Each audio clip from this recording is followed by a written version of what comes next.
एका पेशंटनी ना माझे हात जोडून मला खूप धन्यवाद केलं, कारण मी त्याला पाहताना कधी तू दारू पितो का असं कधीच विचारलं नाही. मी आत्तापर्यंत 10-12 डॉक्टरांना भेटलो आणि प्रत्येकाने मला हेच विचारलं की दारू किती पितो, दारू कधी सोडली, कधीपासून चालू केली. आणि मी नाही म्हणतो त्यावेळेस त्यांनी नातेवाईकाला सांगितलं की हा खोटा बोलतो, हा दारू पितो, त्याच्यामुळे त्याचं लिव्हर खराब झालं. तर याच्यामध्ये तुमचे ब्लडचे रिपोर्ट, स्कॅनचे रिपोर्ट बघून आपल्याला थोडाफार अंदाज येतो की तो दारू पितो की नाही.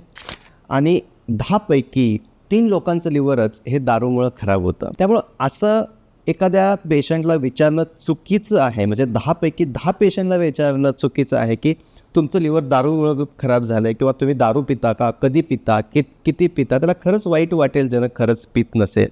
तर तो पेशंट म्हणला की मी साधी सुपारी, बडीशेपसुद्धा खात नाही डॉक्टर, आणि तुम्ही ते विचारलं नाही आणि ते मला खूप आवडलं. तर लक्षात ठेवा की प्रत्येकाचं लिव्हर हे दारूमुळं खराब होत नाही. त्याला बरेच कारणं असतात.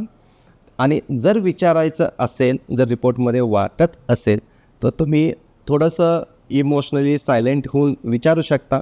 कारण जे पित नाही त्याला हे मनाला खूप लागू शकतं आणि बाकीच्या लोकांचा पण गैरसमज होऊ शकतो की अरे याचंही लिव्हर हा दारू पित असेल, आम्हाला सांगितलं नाही, किंवा आमच्यापासून लपवून पित असेल, डॉक्टर म्हणतात म्हणजे खरंच असेल.